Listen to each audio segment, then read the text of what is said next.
Hey guys, this is a quick extension. I want to talk about how you make files really quick for periodic use.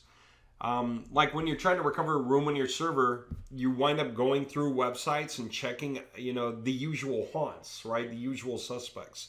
And so as an example, because I'm familiar with these files, I would do this. I would say, I want to recover a room. I got to see where some of the error logs build up. They're not the same on every website. They're not going to be uniform.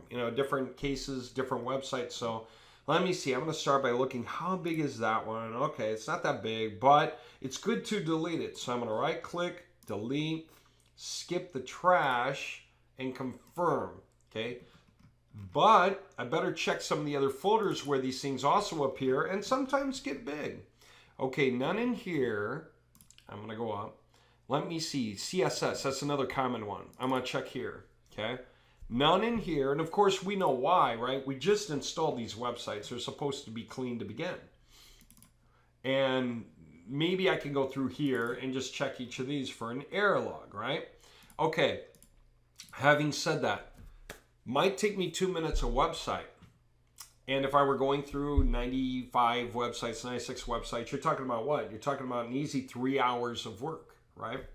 But what do? We just simply create the files, miscellaneous updates, files to delete, maybe error logs or single use for updates or zip files. Let's check the error logs real quick. Ooh, I got even one I just set up called a deep folder search.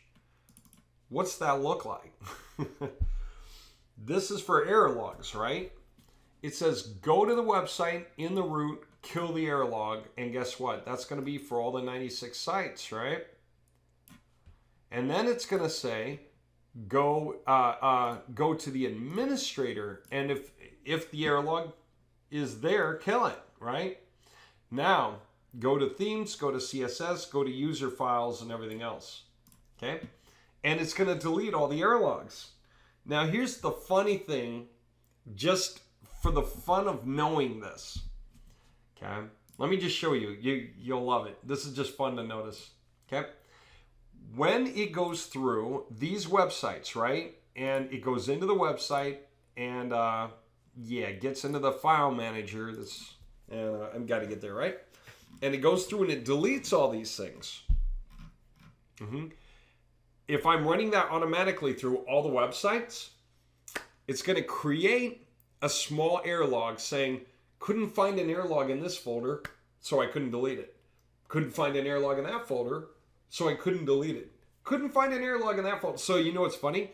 All your error logs get deleted from here if they existed, but then you wind up with an error log in the root, a new one. It's small. It's like going to be a kilobyte. That's it. And it's going to say, couldn't find the files to delete, right? How do you deal with that?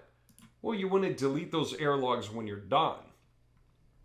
And so you know what's better? Instead of doing it twice, why don't we just take the root error logs and delete them last? So I'm going to cut them from the top, paste them in the bottom, insert, right? Cut cells. That way I'm deleting my root error logs last. So even if I did add to the error logs, I'm going to get rid of them anyway at the end when I'm done with all the other work. Make sense? So there you go. It's just a little miscellaneous trick. Something to think about as you're thinking big to get things done right, done well. All right. Hope you found that interesting. Now we'll move on.